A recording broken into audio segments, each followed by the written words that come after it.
All right, so welcome everyone to our weekly orthopedic surgery grand rounds. So today we have a very special distinguished visitor, Dr. Hogan, and for an introduction, I'll turn it over to Dr. Ma. Well, thank you. Welcome, everybody. It's my pleasure to introduce our speaker today, Dr. Mac Hogan from University of Pittsburgh Medical Center. And I actually get to know Mac quite a bit over the years. He's a friend and a colleague. He went to Xavier University and then Howard, for a school of medicine, for medical school. And I went to University of Virginia, worked with a few of my friends, and actually I went to University of Pittsburgh Medical Center in 2013 and become a faculty there. And you can see, hopefully he kind of share with us his journey about how he kind of rose, up, the ranks at Pittsburgh. He became chief of the service very early on in his career, was a traveling fellow with us, 2017, right? We actually watched the Blue Angels, out in the Bay together. Which just happened just last week over there. It was kind of a fun time. And actually became chair and a David Silver professor at University of Pittsburgh Medical Center in 2022. As you all know, that's kind of a program where I trained at, it was, and I think, I was very fond of the program. And so it's great to kind of see someone kind of leading that, group right now. So now, without further ado, Matt, going to share with us, your journey about, how you kind of rose up, in terms of leadership role. And hopefully we have lots of time for questions. Thank you. Yeah. So, all right, a little sequence here. Mic on. You guys can hear me pretty good. I will likely move around a little bit. As a foot and ankle surgeon, I'm always trying to ensure my gait is still mobile. So, but I really appreciate the opportunity to be here. And as I'll go down a little memory lane, a number of friends and colleagues here, and just honor and privilege to speak to such a historical program and with great people and a lot of, again, great friends and colleagues. And when picking this topic, so I think it's very important as well. This is a bit of my specific journey, right? And some nuances from it. And so everyone has their own particular journey and their perspective, right? And I'm still early in orthopedics. I'm hopeful, hopeful my journey doesn't end tomorrow, or as one of my bosses used to tell me, make decisions swiftly. If you get hit by a bus tomorrow, at least the decision's already been made. And I was like, okay, Cato's the one who told me that. He said, you can get hit by a bus tomorrow. You make the decision. I was like, okay.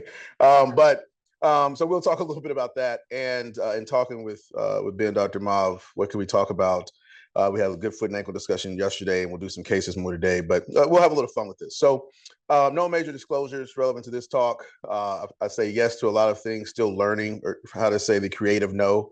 But a little on who I am, on what I do, a little on why I do it, who I do it for, and life is an evolution and adaptation, and a lot on what I've learned and continue to want to learn, and a lot on and who has helped me during that process. So great to be with friends and colleagues again. So as Ben mentioned, it was 2017 we came back with last night, 7 years ago, when I was an AOA traveling fellow, and we arrived and we were tired as hell. Ben, and I think Ben and Sig and these guys knew it.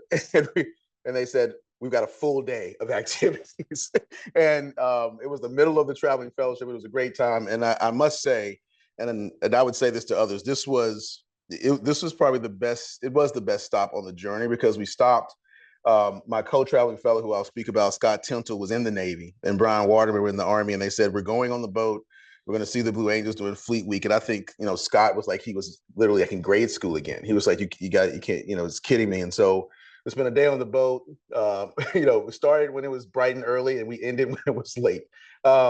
Colleen and I, Dr. Sabatini and I, we were both board, still are board members, but we joined the Gladden board as resident members back in 2007, when the Academy and most of the subspecialty societies were first placing residents and recommending residents to join subspecialty boards. And so we've been partners in crime for quite a long time, and I appreciate you being here, Colleen, as well. And this was when Ben was talking about the storied ACL, and obviously now it's fun because he's the chair. I'm still trying to figure out what it means to be a chair, and back here again. So, so a few things. Guiding principles as chair, and this goes down some of this comes from the path of, I was fortunate, right, in inheriting a great storied program, which again, has always strived to be better. And so how do you actually amplify and project that? And so I came up with these R's, just sitting around, taking notes, talking to people, talking to my faculty, talking to partners. and feedback from people. And this is a comment: respect the past and embrace the future. Dr. Ferguson, Dr. Fu used to say that all the time, and I'll talk about Dr. Fu quite a bit. And then residents and fellows, education are a legacy, right? So if we're not really teaching or involved in teaching and education, I mean, it essentially is just private practice, and there's nothing wrong with that, right? Private practice is not a bad place to be. But if you're going to be in academics, and I believe the role that programs such as UCSF and Pitt have, resident and fellow education, that's our legacy. And research, it's a core aspect of our identity. I knew about Pitt's, blue collar work approach and training, but their research far before I ever thought I would be working there. And relationships matter. And this is important, right? Patients, this is a patient care enterprise. Do not be fooled, right? If we don't have patients to take care of, to learn from, none of the other stuff happens, right? If there's no clinic and no OR, we're just hanging out, that won't last long, right? So this is a patient care enterprise. You have to know that. Colleagues, the relationships you develop, alumni, partners. For us, I mean, you guys have a complex interplay here as well, but between Pitt and UPMC, as Dr. Ma knows, complex. And then my thoughts were our reputation will rise as we execute on those things. And that's where the chair's job comes in for resources and calibration, et cetera. So, but a little bit on mentors, right? So I'm a 1980 kid. Now this is the best thing. You want to learn from people, right? So my mother unfortunately passed away last summer, but I used to text her when I would go to talks and be like, could you send me pictures of stuff from home? And she sent me this one. And this is actually a perfect version of what I probably feel like each day when I wake up, right? Before my coffee. But I was born in 1980. So whether I'm a millennial or Xer, it doesn't really matter. I'm told different things. But I'm considered a geriatric millennial. And you know who called me that? So I was talking with one of my partners one day who's in his 60s, great guy. And he said, these millennials, you can't get across to them, et cetera. And I essentially said, Steve, I'm a millennial. And he said, he's like, well, you're more like a geriatric millennial, And I was like, what the hell does that mean, right? But it goes to the point of along your journey, you want to be able to relate to people. It doesn't mean you agree with them. That's the mistake we've made, right? That everything you talk about is an agreement.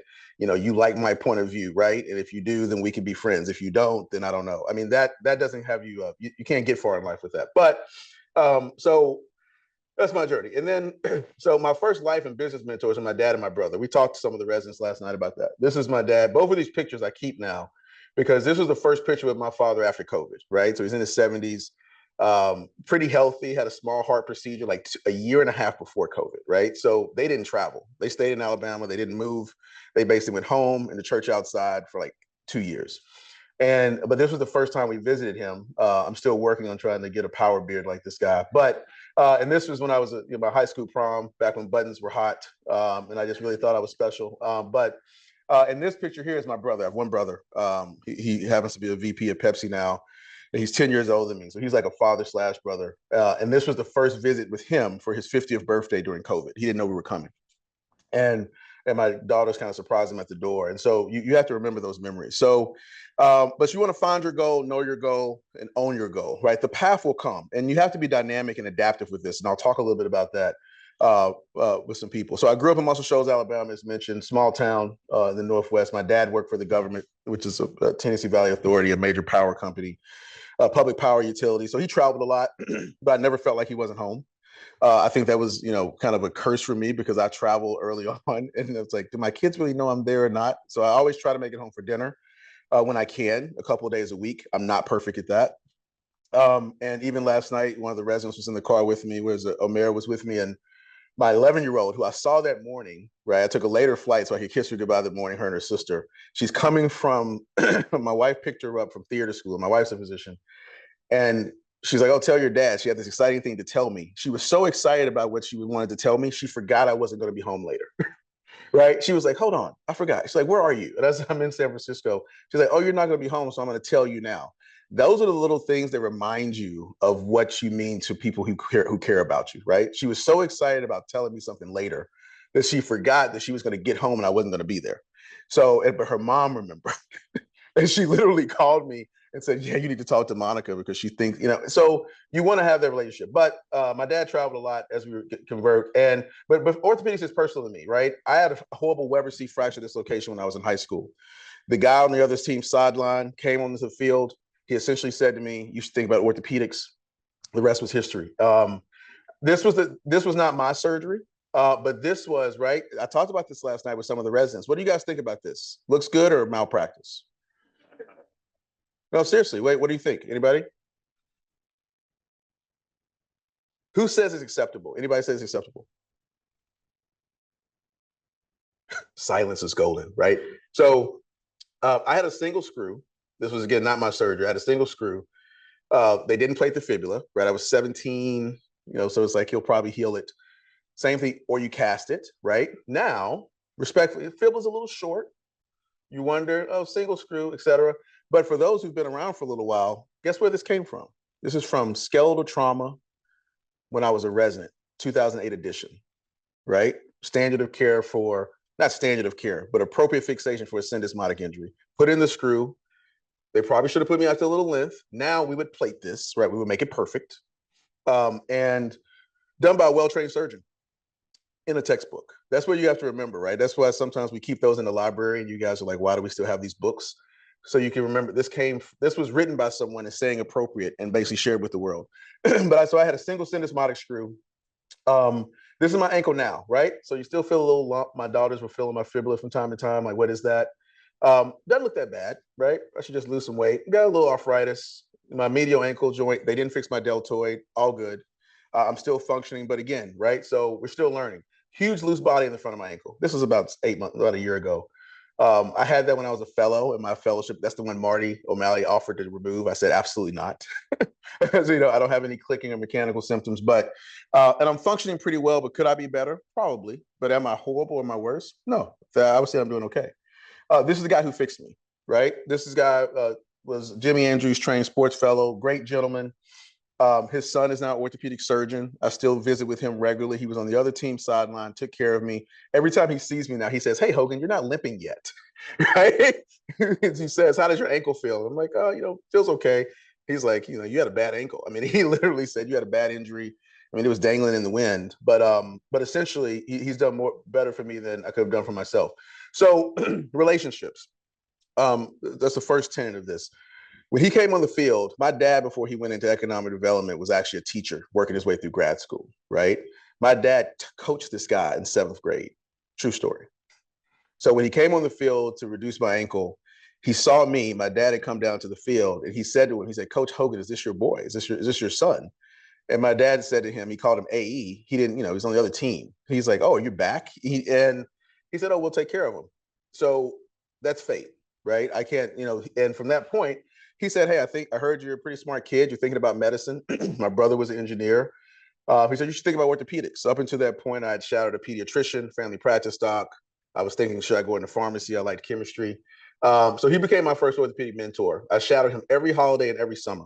I still go home to visit him when I go home. And whenever I could. So he wrote my letter of rec for med school and residency, and we'll come back to that. So then I went to Xavier, as mentioned. I would encourage you to look up some of these people, but this guy's still alive, Norman Francis. He was at one point the longest standing president in the entire United States. He was the president of Xavier for 47 years. I don't think any university president would do anything that long anymore. But 47 years he was president. Great guy, leader. Tawana Jordan Stark, she was my biomedical. I was a biochemistry major, and she was the president of St. Mary's University for a while. We feared her. I mean, she essentially gave pop quizzes. She didn't care who you were. She didn't care if you were popular. She essentially said you will either pass my class or you will fail. It was very binary. And you felt that fear each day, but she pushed you, right? She said you could go beyond your limitations.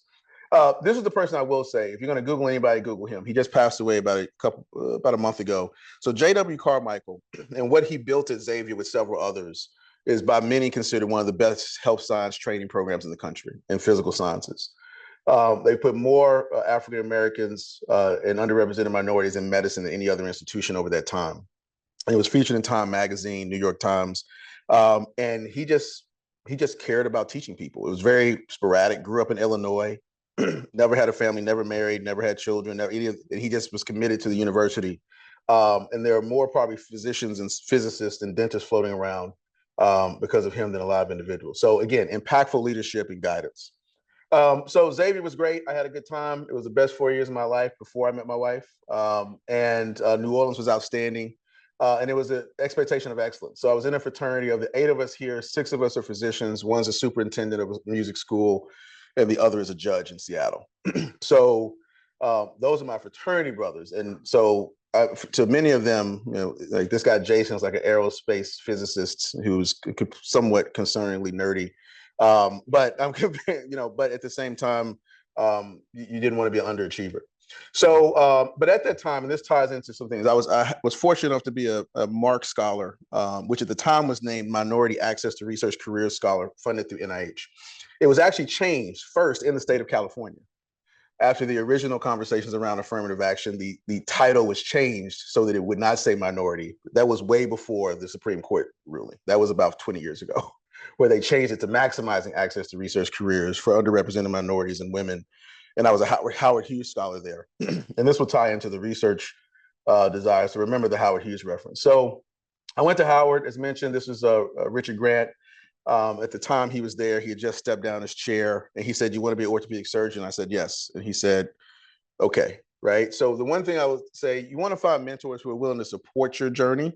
That doesn't mean they're going to tell you everything you want to hear. Right. But in mentioning to him that I wanted to be an orthopedic surgeon, he just said, "Okay, let's go from there, show up, work, don't get in anyone's way." And that's back when they used to tell medical students, your job is to be seen, not heard. If one of my faculty did that now, I would probably be sitting in the dean's office. And I'm not saying it's right or wrong, but you can't tell med students now you're here to be seen and not heard. I mean, you might as well give them your paycheck. But I had a great time at Howard, but I was there during a critical time. And so a lot of things are luck and timing, right? So when I was at Howard, Grant had just become the president of the American Board of Orthopedic Surgeons. Tony Rankin was in clinic right above him, was already in the presidential line for the academy, right? So you think about timing when you end up in certain places, you take advantage of these exposures, but quite frankly, I was in the right place at the right time. And Grant sent me to Rankin's office.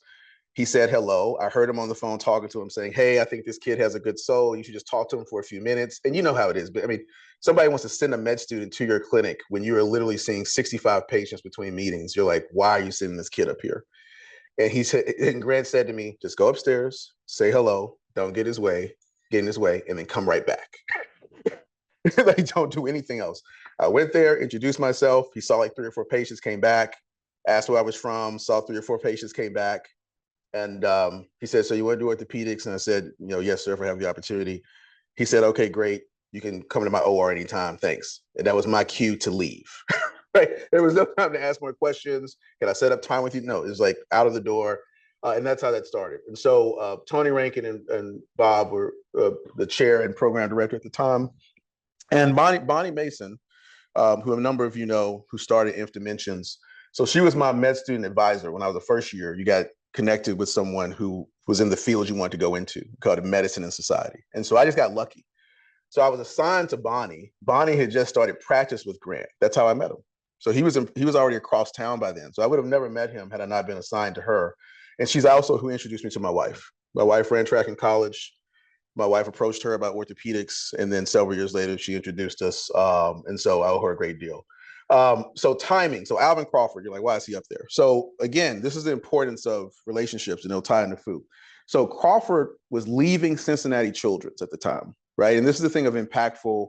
He was stepping down as chief, and he made a decision. The peace people in the room know this. He made a decision, which I don't think many of us can make, and I don't even know if he did it on purpose, but he made a decision to take a sabbatical for a year.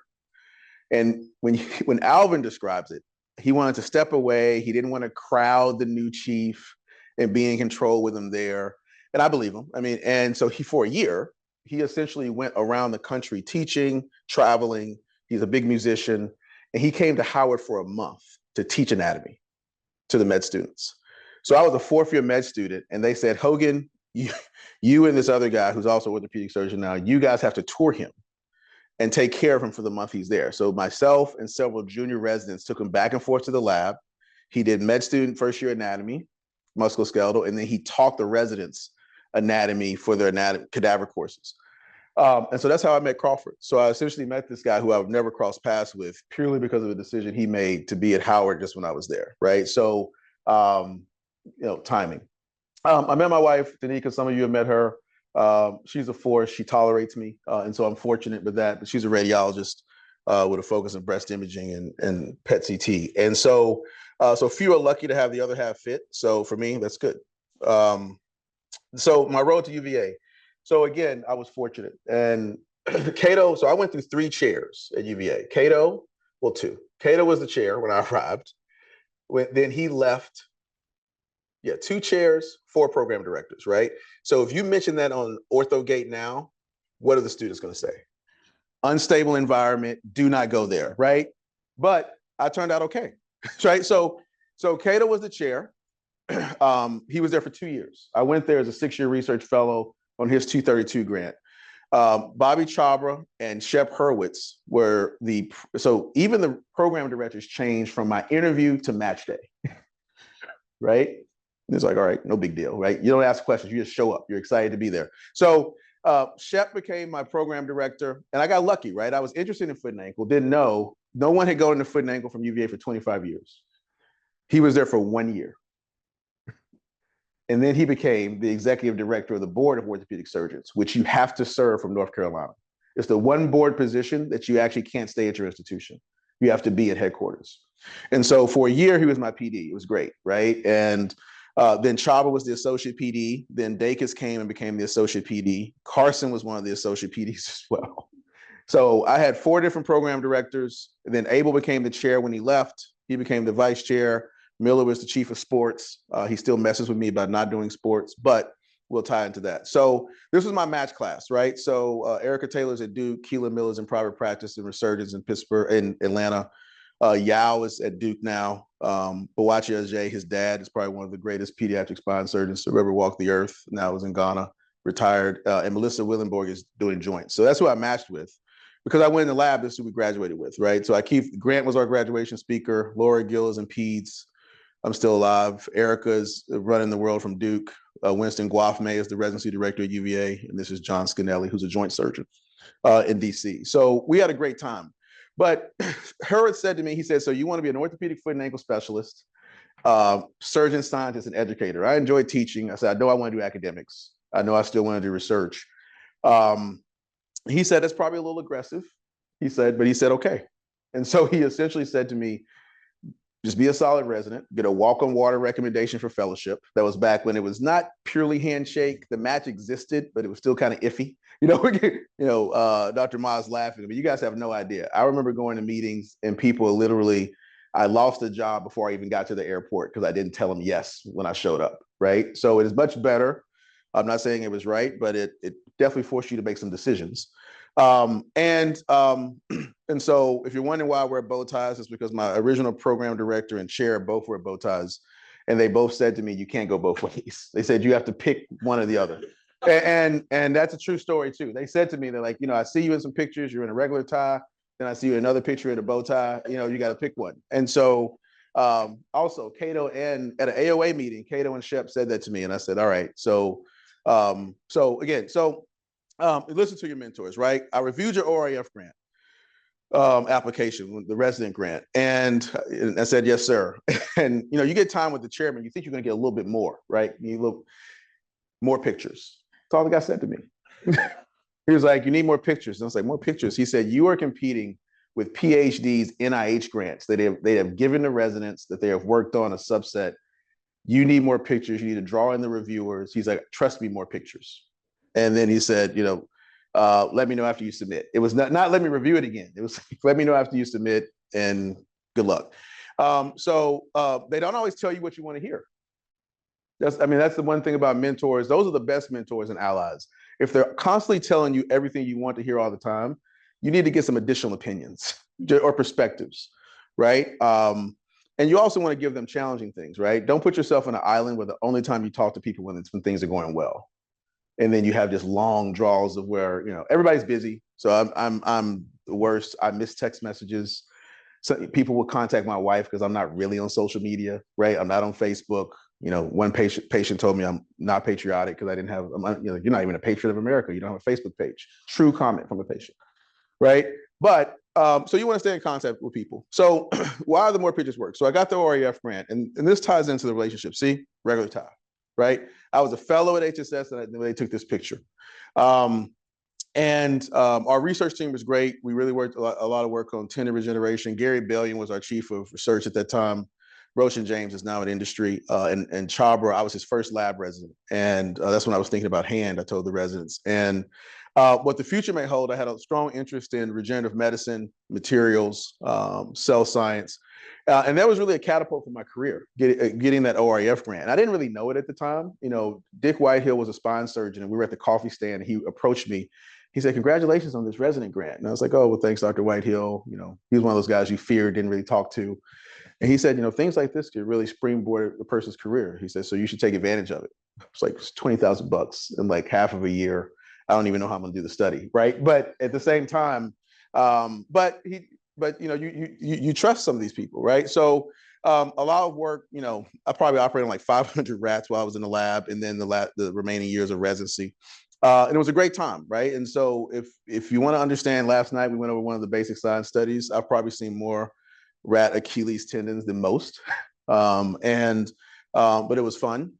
And you know, a journey, right, of experiences. I was written up by the Iowa Cook and the vets at UVA because they said our splints were inhumane, right? So that was an experience. It was probably just a backdoor way for them to actually do the splints for us and then bill us for it, right? You know, it's follow the money, but it was a great experience. And we published quite a bit, but he was right. Over time, this really became a passion of mine and still is. And that's why, and also an appreciation I have for our scientists who are in the lab, who are really bridging this work for us, right? And the relationships you develop as a lab resident, when you are hoping that the person you pass this on to has enough interest to help keep it going and keep the engine going. And so, and bringing people together. So over time, each lab resident, you know, picked up the study, did a little more. And then in 2013, this is John Gould. He was the chief of foot and ankle at UAB. So again, timing. We won the top research award for foot and ankle, the Goldner Award. He was at that meeting because he was being honored as a pillar, and he was a Pitt alum, right? And I had just signed to go to Pitt. And so he knew about it because Freddie had sent all these emails to people before I really knew who Fu was. I knew Freddie, but I didn't know he was emailing that much. And they were like, "Oh, you're going to Pittsburgh, we should take a picture," right? And I was like, "Oh, okay, we should take a picture." And plus I grew up in Alabama, so I knew who this guy was just because, you know, out of respect for him. And so then I went to HSS, and then we'll come back, had a great time there. Did a lot of foot and ankle, did a lot of sports foot and ankle, but all reconstruction. Riley Williams and the reason these guys here and Michael Parks, they were good mentors while I was there. And I was there the year that Barclays opened. And for who's going into sports in here, right? Who's going to sports? There's no sports fellowship you will go to that has enough people to cover all the things that your sports program is committed to. I'm just letting you know, right? There's no way it's going to be enough fellows to cover all those games. And so so they basically would send out these basically APBs, like, who here wants to cover a game and possibly make $200 and have a train ticket to Brooklyn, right? It was completely random, right? And so I would volunteer because I was there. My wife was a chief resident in Philly. And so I was like, I got nothing to do. And so so I started working at Barclays on the weekends to make extra money and just covering games when Barclays opened. So just, you know, just being around and just, you know, getting different experiences. So it was fun. And then why did I go to HSS though, right? I understood basic science enough, I felt, to be able to bridge that into clinical practice, but reputation was important. The surgical exposure was key. Clinical outcomes research. My wife was in Philly. So we lived apart for years. She was in Philly, I was in Virginia. So I only applied to like 5 programs, and they were essentially coordinated around Philly. 2 in New York, 1 in New York, 2 in Baltimore, 2 in Philadelphia. And so it ended up in New York. So that was why I applied there. But I'll go back to this guy. So the unexpected. So in 2012, while I was a fellow, the ORAF contacted me and said, "We want to do an article based on you and the guy who fixed your ankle when you were in high school." And I was just like, "Well, how you guys know?" You know, I would say, "How you guys know about this?" Right. And so, and I was like, okay, seems completely random to me. However, right, impactful decisions. So Joyner, you know, he fixed my ankle, gave an article, you know, and said, he reduced my fracture in the field, repaired it 4 days later, told me anything about orthopedics. So things you don't expect from people. This guy's family, they used to own a bus company. Most bus companies were actually in the US, right? A little bit of history, were acquired over time by Greyhound. Right? They basically consolidated. That's why you don't see a lot of independent city to city bus lines, right? You know, Megabus, Red, but you didn't see a lot of that. Years ago, there was a bus line called the Joyner bus line, which basically traveled all up and down the Midwest, East Coast, and his family helped run that, at least the local board. So he took money from their trust, which I've asked him now, and he would donate it to orthopedic research. So his family was one of the biggest donors to ORAF, completely unexpected, right? He did a 6-year residency in Orlando, did a research year, but he came back to community practice. So think about that, right? So a guy who you would have never known, he used to always say, oh, stick with research. He would say little comments, never mentioned anything about this, was giving money constantly to them, right? And so they did this article, which I was like, okay, great. I never knew he was donating this money to them for years, right? So the message there is, right? So the orthopedic surgeon, opposing team fixed me 4 days later, the history. But so never underestimate the impact that you can have on someone, right? Especially your community and your patients, because this is completely surprising, right? It's not like he met me and then started giving money to ORAF. This guy his family been doing it for years. You would never think it. So imagine how many other people are out there like that who we don't even know about, right? So, but it's just something to think about. Yeah, it's a tax write-off, but it's a lot of things you can give your taxes to. There's a lot of things you can get tax write-offs on other than, orthopedic research from a small town in Alabama. So journey to Pitt UPMC, environment matters. Culture should permeate through all of your endeavors. Not being perfect, but culture is important. And 7 things that are culture killers, right? Zero transparency, tolerating negative behaviors. None of us are perfect with this. We're constantly working. Thinking humans equal machines, right? Are you a widget that just keeps going? Fear-based leadership. It has certain effectiveness, but it can't be your foundation because you'll just burn through people. Cutthroat rivalries, right? The ones where competition is good, but taken too far, it turns into a cutthroat rivalry. People stop sharing, they stop talking, they stop collaborating. And then the constant controlling and monitoring, right? So I balance that. I'm not really so detailed to be a micromanager. I do like being micro aware, right? It's just like, you know what? Don't surprise me. Don't embarrass me. I'm not going to embarrass you. That's what you hope for, right? But and food was very effective at that. I mean, you would think he didn't know what was going on. He knew everything was going on. He had already called 7 people before he called you, so he had each little detail. And so leadership, legacy, research, and family drew me to Pitt. My wife's brother had just moved there, and then we'll go to relationship building. So I first met Fu in the lab, and some of you, I think Ben may know this story already. Fu was visiting professor for Miller, who was his fellow, right? And I had to drive him around for 3 days. That's what I told him there when he picked me up. For 3 days, he visited there because he was studying the preserved fetuses in our anatomy lab that we didn't even know was there. He was actually studying the intercondylar notch on basically preserved fetuses in the anatomy lab. Think about that. Right? And he said, oh, you guys have these great collections. He's like, this great collection. I'm like, what are you talking about, dude? I've been here for like 2 years. Miller didn't even know they were there. He found the anatomist who was in the anthropology department. And so he gave grand rounds. He was already famous, but this is when he was really starting his double bundle anatomic ACL tour. So he wanted to be better, right? And then we went to Starbucks. Why do I put that in there? So he would see me at meetings and he'd be like, Hogan, Mac, he took me to Starbucks. And people would be walking with him, his entourage. And I would be walking with people of little significance, and they'd be like, why does this guy know you? I was like, I just was with him for literally 2 days. That was it. But he said to me, I should think about coming to Pittsburgh. And I said, my wife is from Miami. My fiance is from Miami. Thank you, sir. I'm doing foot and ankle. And you put your foot in your mouth. He's like, oh, yeah, I need foot and ankle surgeons, too. He said, I'm the chair. I need everything. I need all kinds of people. Right. And so with food, there was very little discussion and there was always a twist. Right. So I arrived there a day before I start. He calls me and says, 2 days before I start, I told him it. And he says, I say, oh, Dr. Fu, how you doing? It's before Labor Day. He's like, Hogan, great. Can't wait for you to start. It was literally Labor Day weekend. I was starting that Tuesday. He said, you're going to be the associate program director.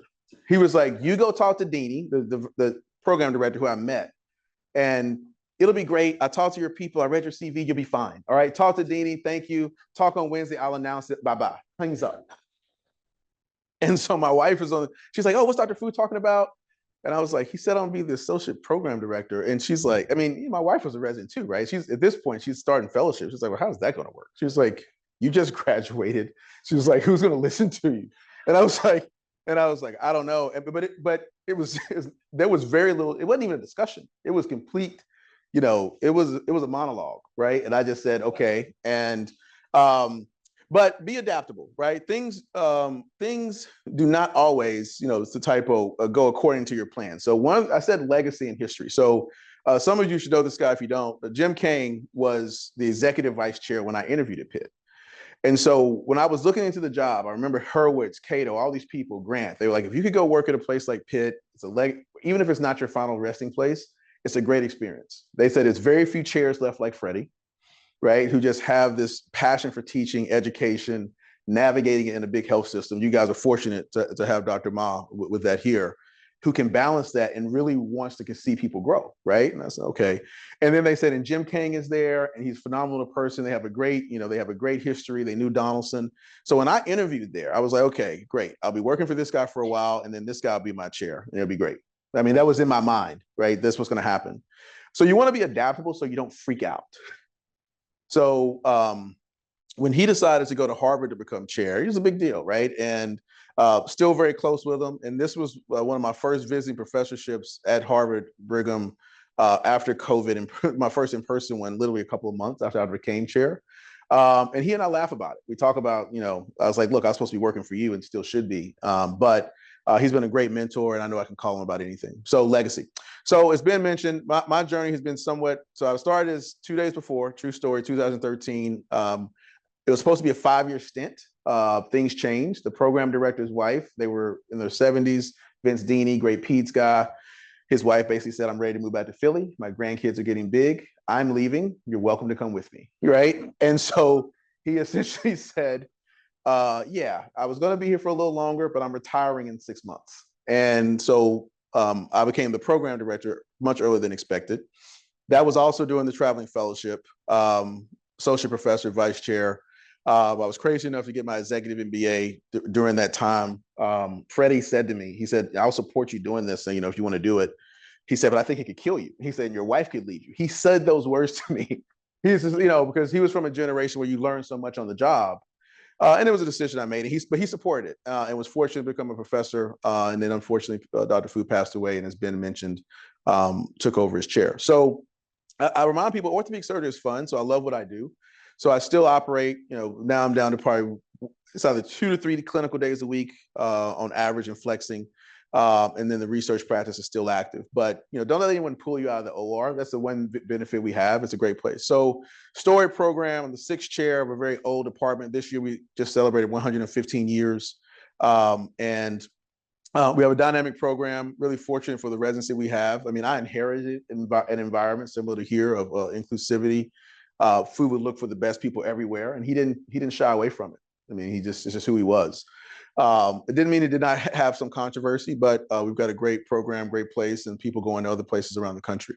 But again, I inherited this culture of inclusivity. Bonnie Mason gave visiting professorship with us. Again, this is Vince Deeney, the guy who I love, but who left me behind as the PD. And then we constantly annually partner with INF and also the Perry Initiative. But empower your mentors and allies, right? So you can't do this type of work without, again, not people who agree with everything you say, but you can't do it without partners. And so we have a huge faculty, but these are the faculty who make up our executive committee and our clinical our CCC, and we have a great team. But we are not utopia, right? Anybody seen this movie? I'm aging myself a little bit. Crash, phenomenal movie. Phenomenal movie. I love this movie, right? A lot of Oscars that year. But when we have true challenges, and even when things are going well, I tell people, we are LA on steroids. Just because you have a program that has a lot of women, a lot of minorities, people from different places, does not mean you're utopia in any way. That means you are working, in most cases, harder to navigate the environment. And that's essentially what Crash is. I mean, so if you haven't seen the movie, I encourage you to download it today. But mentoring, meet people where they are, right? Saying nothing changes nothing. And facilitating environments with varying perspectives, right? Is it climate change or global warming? Do you really think the people who've gone through all these hurricanes care what you call it, right? But, and comfort is the prequel to complacency, and complacency is the prequel to chaos. So you never want to get too comfortable because complacency will sneak in on you. So a little bit on UPMC as I kind of wind down. Okay, good. So we'll leave some time for questions. So what you have here is a mammoth. I mean, people were asking yesterday, you guys are all constantly growing as well. Every time I open something up, it's another UCSF site. pop it up. But this is the game in healthcare, right? How can you grow and get bigger? So when I came on my traveling fellowship in Permanent members, it was 20 hospitals. By the time I got back a month later, we had 26. And so it's just constant. It's constant. It's complex. I mean, these are the type of things that your chair has to navigate. I'm sure Ben's doing the same thing, right? You have these varying board of directors. I report to the dean. I report to the chancellor. One may text me in the morning. The CEO may say something in the afternoon. But the beauty of it with ortho is that everybody wants orthopedics to do well, not only because they need help when they break their ankle or sprain their, or stub their toe, but also because we're a key element of the clinical enterprise for most health systems. But for us, it's, this is our academic department. We have tons of community employed docs. We have regional partners, and we have similar to, I believe, what you guys have now. I have a ton of orthopedic surgeons who are private. They don't report to me in any type of way, in theory. They work within our service line, but they work in our hospitals. So we have to figure out how to partner with them, right? But you want them to actually drive the same culture of excellence that you believe in. And so that requires you to talk to people, meet them where they are, but also make difficult decisions. Now, as I mentioned to several people last, so now we have 3 programs. Our core orthopedic program is in Pittsburgh. We have a large DO program that has 25 residents in Central PA and Harrisburg. We acquired that system. We also have 15 residents in Erie. So if you really look at UPMC now, we train more orthopedic surgery residents than anybody in the country under the brand of UPMC. Scary and daunting. When I was the program director, this is why you don't go for power and prestige or the assumption of it. When we acquired these hospitals, they already had this one. Our VP called me and said, "Hey, Mac, do you think you could run all 3 of those programs?" And I was just like, that's not how this works. That's not how, well, we can consolidate, and you can do this, and we can actually streamline the resources. And then I said, even if I wanted to, which I don't, and Freddie and I had to tell him, like, that's not how this works. There's no way you could run a program like a corporate entity with the one PD here and a bunch of minions out here and hope for the best. But so luckily we were not forced. We were able to push back on that. But we do take that seriously, right? So it's a big system. We also now have an orthopedic hospital in Ireland. I was flown over in the thief of night on the UPMC jet to meet Ray Morin, who's a great guy. When UPMC was acquiring the hospital, he fortunately knew the Rooneys from when the Steelers played there in the 90s. And he was the team doc for a week with Dan Rooney. And so we flew him back. And he's been a great partner with myself and Volker and others. So dynamic times, but we're heavy, right? I mean, we are essentially what you see on the river. And I mean, we have, who knows what's going on in some places. And so you just have to recognize that. So, but it is an academic clinical orthopedic enterprise, what I like to call the ACOE, right? We have a health plan, we have a quality center, we have this innovation arm, we have our own rehab that we own, and we have this worldwide healthcare delivery, and everybody wants cancer, hearts, and orthopedics. Just accept that. So that's a good thing for you, right? You won't be struggling for a job. But environment matters too, right? So we really try to stick to our core about support for research. Really fortunate to have June Lee as another partner with this, and just how do you navigate supporting research and education. And so we've been fortunate. Some of you know June, a number of you. Gwen So also partners with a number of people here with one of our major back trials, but we were fortunate this year. I mean, it's like genie in a bottle, right? New chair, we had a new dean, and June took care of Mr. Bethel, took care of his back. So this guy donated $1,000 twice, like $1,000. Then he endowed a chair that June holds for about $2 million. And then he said he wanted to do more. We were going to put a proposal for $5 to $10 million. June and I used to talk about both being Howard Hughes scholars. That's where the Howard Hughes thing came from. And we would be in the garage at the hospital, like, oh, it'd be great, June. I was like, you got to have somebody pay for that, right? Howard Hughes was a billionaire, and that's how he funded this and built this enterprise, this infrastructure. And Bethel, he's 89 now. His company is the 3rd largest egg producer in the country, in the U.S. Lives right outside of Pittsburgh, so a lot of eggs. And he said, oh, I want to do more. So we said maybe $5 to $10 million. We went to the dean. People challenge you. We went to the dean, which June laughs about. And I remember he said, well, if you're going to ask him for $5 or $10 million, why don't you ask him for 25 or 50? We were like, whoa, maybe a little aggressive, And he said, well, if you get 25 or 50, I'll match it, right? You get a new dean who has new money. And so that's what happened. So the original donation to start the Bethel Center was $25 million pledged from Mr. Bethel, 25 from Anantha Shaker, our dean. June is the director of that. And Then we were fortunate recently, this just came out yesterday, he just gave it another 18.5 million to help us develop an orthopedic and musculoskeletal biobank. And it's really exciting when you work with, good individuals in a team, June, Nambo, Gwen Soa, because of the passion that it has. So it's one of the first, and what we're hoping is that this is supposed to survive far after we're gone, right? I should be under the grave, under a tombstone somewhere in June 2, and this thing is thriving. But that's what relationships can do for you. So we're really excited about this. It's a lot of hard work. So I keep asking June, who's going to keep dropping all these pedicle screws that we need dropped for the hospital. But something tells me we'll be okay. So now it's 45 million plus 25 from the university. We're going to rename our one of our buildings after the family in orthopedic and musculoskeletal research. And so it's really a $70 million investment. So if we find a way to mess that up, it's our fault, right? So, but we have a great research team. I'm really fortunate to be part of that team. So I'll just finish with a few quotes and perspectives. So Tammy Muneer, I got involved in a lot of quality and just quality control, healthcare delivery work with our health plan and with our quality center, purely because she called me because Freddie was sending emails about the work we were doing. And when the joints bundle happened, I talked about this, I think last time I was here, she called me and said, hey, would you mind helping us with some of this stuff? And that was essentially it. And she sent me this quote. And I felt appreciated, but she shares, regular things, and she's on the Joint Commission, all these major roles, and she's a nurse. And she said, go where your effort is appreciated. Don't let your actions go unnoticed by individuals who are never satisfied. The important thing is just work, right? But it is not about being acknowledged. But I think the key point here is people who are never satisfied, right? It's one thing when you're working in an environment where you feel appreciated. When you're around people who are never satisfied, you never feel any appreciation. Right? That's why when you see people in the morning, hey, how you doing? Thanks for coming out. Appreciate what you do. Those little things matter. So, depending on the environment you want to be in, think about that. And I remember calling Shep, talk to your mentors. When she used to ask me to help with stuff outside of ortho, he would say, we cannot continue to be the specialty where the answer is always no. Right? I'm an orthopod, leave me alone. Don't talk to me. And then as soon as your OR schedule gets changed or the thing you like to use disappears, you're like, who made this decision? It's like, well, maybe they were trying to ask you something, right? And he was ahead of the board. He's the one who told me that. He said, look, it's not sustainable, right? So we have to figure out. And then Cato used to say, problems that go away by themselves come back by themselves, and usually when it's least convenient. And I live by that. Every once in a while, I still will ignore something and be like, man, I should have dealt with that, but we learn. So a positive attitude gives you power over your circumstance instead of your circumstances having power over you. This is, when I wake up in the morning, since I'm not on Instagram and Twitter and those things heavy, I'll literally just go and just read random content and hope that I can go back to sleep.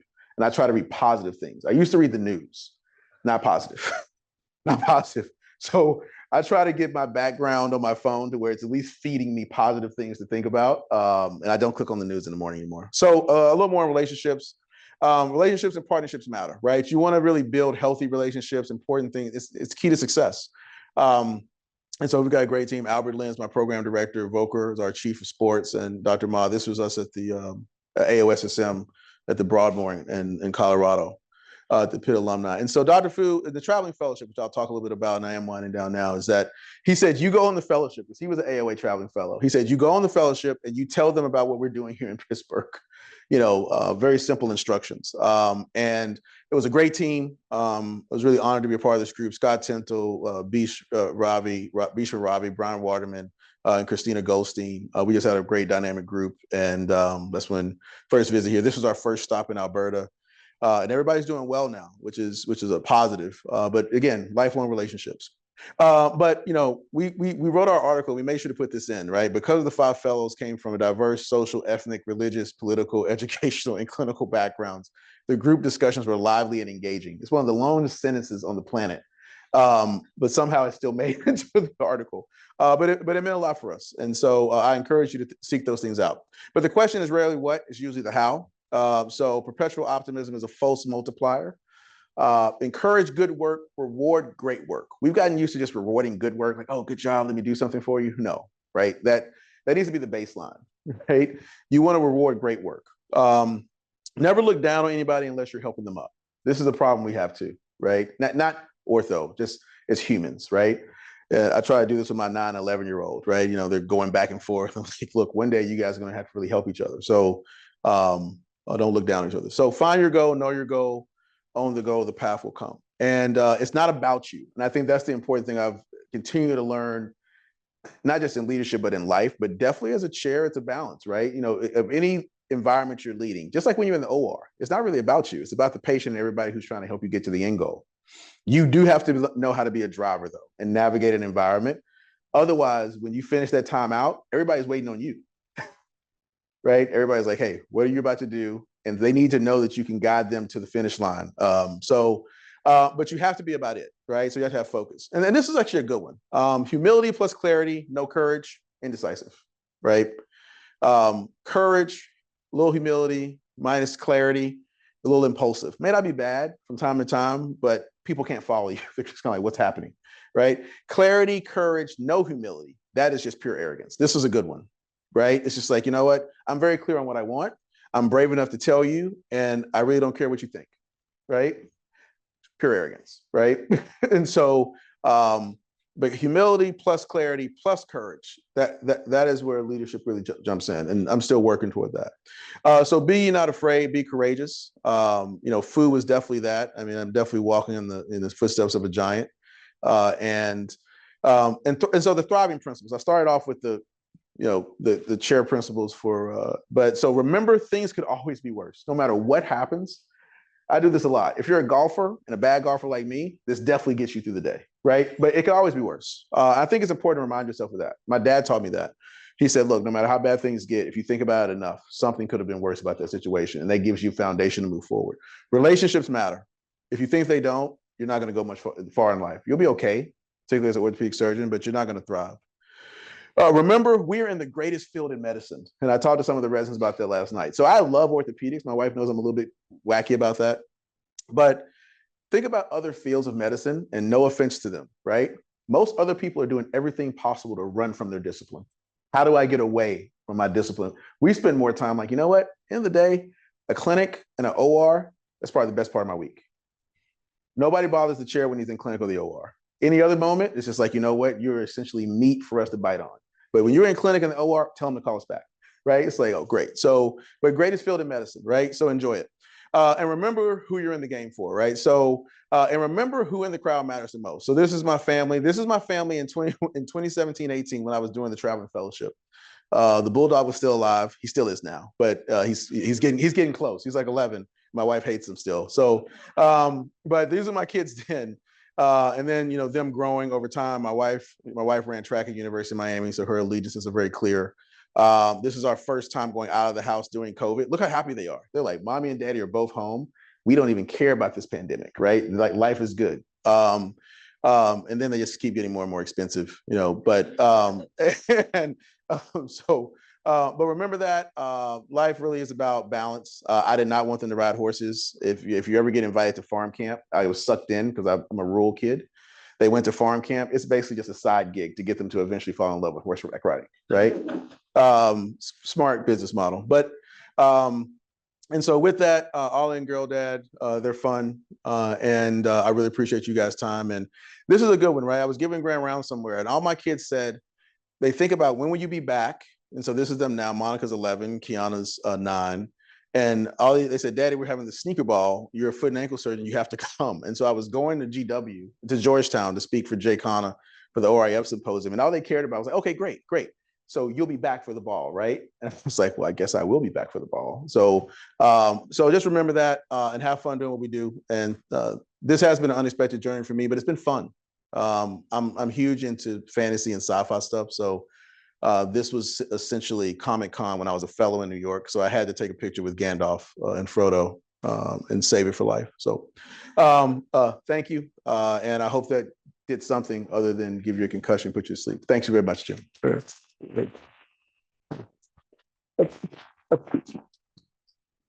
I think we have a few minutes for questions, but yeah, you're in control. I think it's perfect. And thank you, Dr. Hogan. That was a great talk and excellent journey that you walked us through. I think we do have a few minutes for questions. If anybody has comments, thoughts.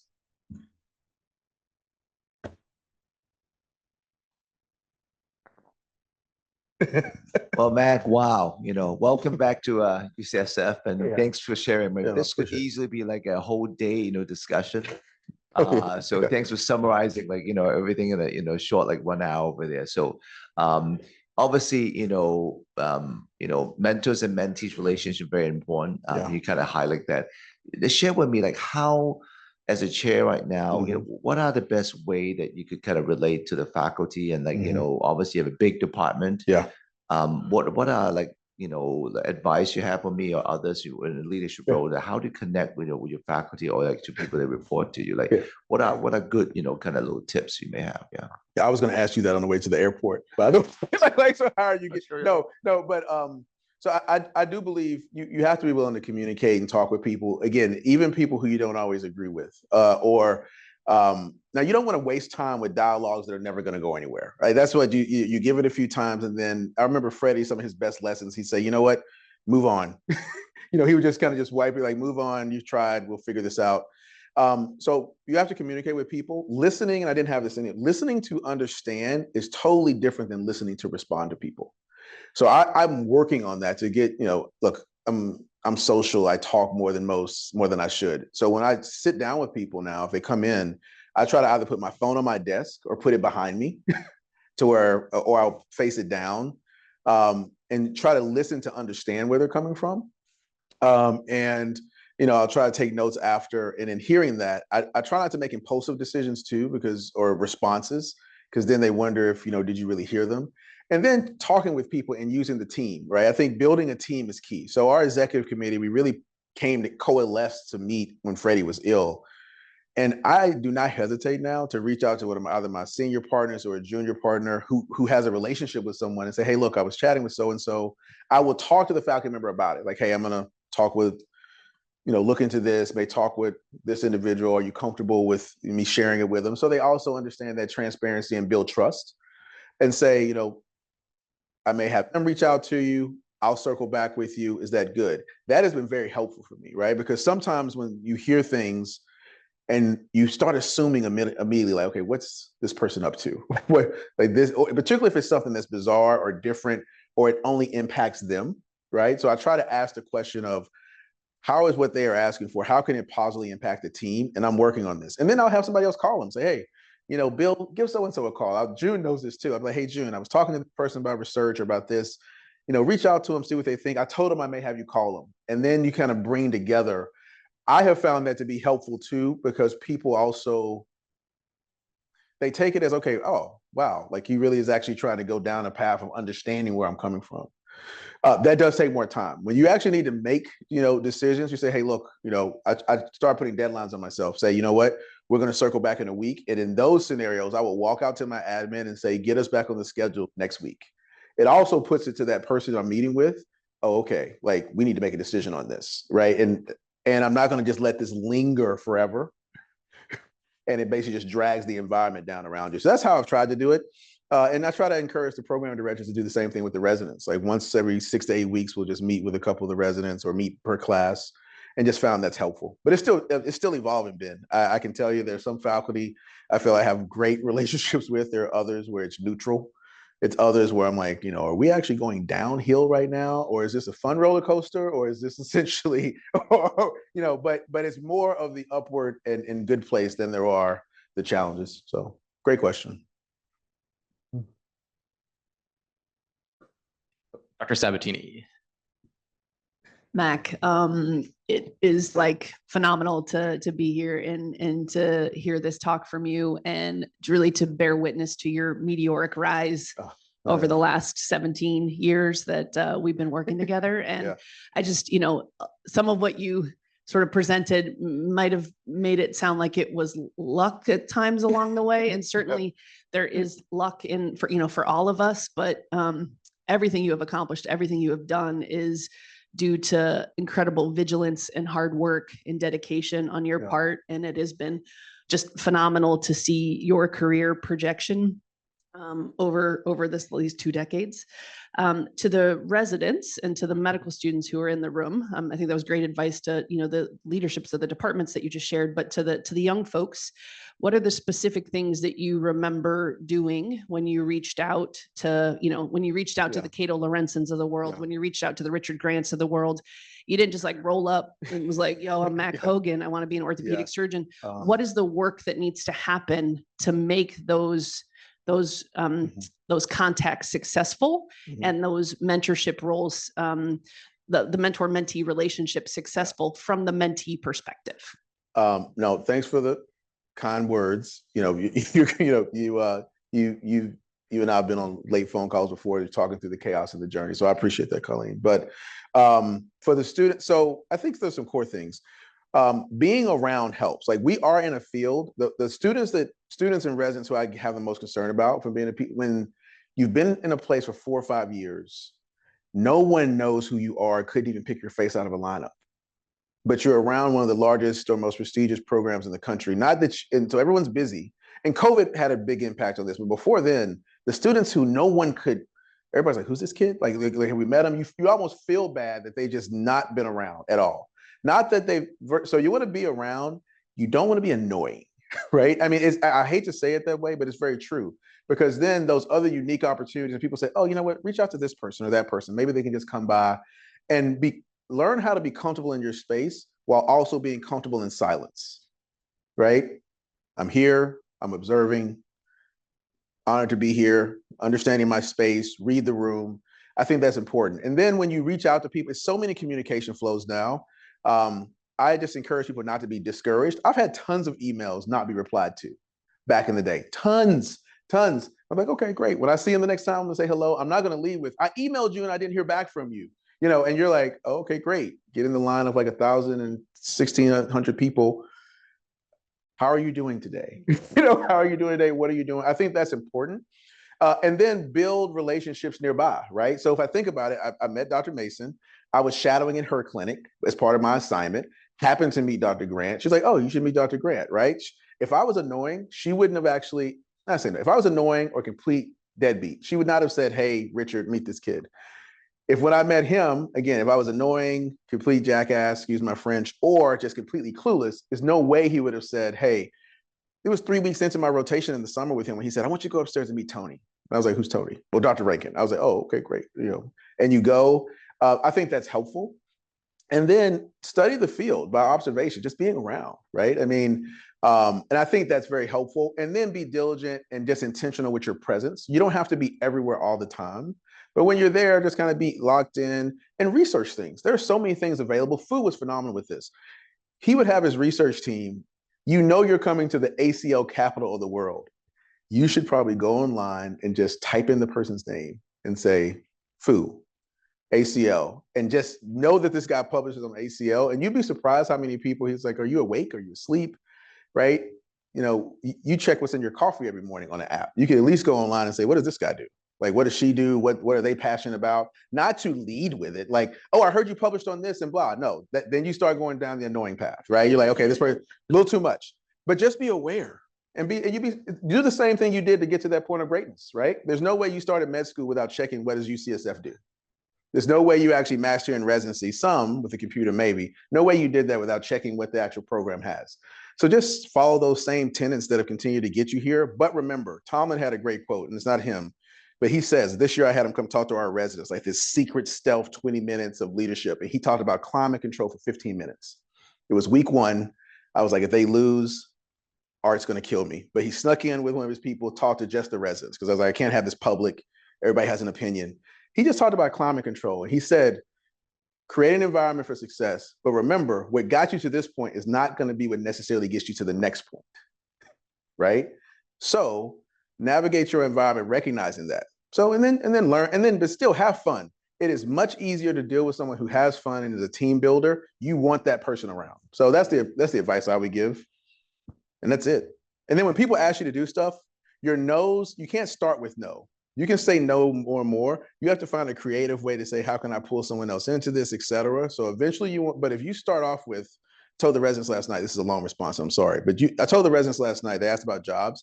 You don't want to lead with, I have to have this exact deal, right? I need to be in this place with this environment. I need to be on this sideline, and I need to be able to actually do my research right here across the street from my clinic so I don't have to go anywhere. You're like, you know what? You're going to be great.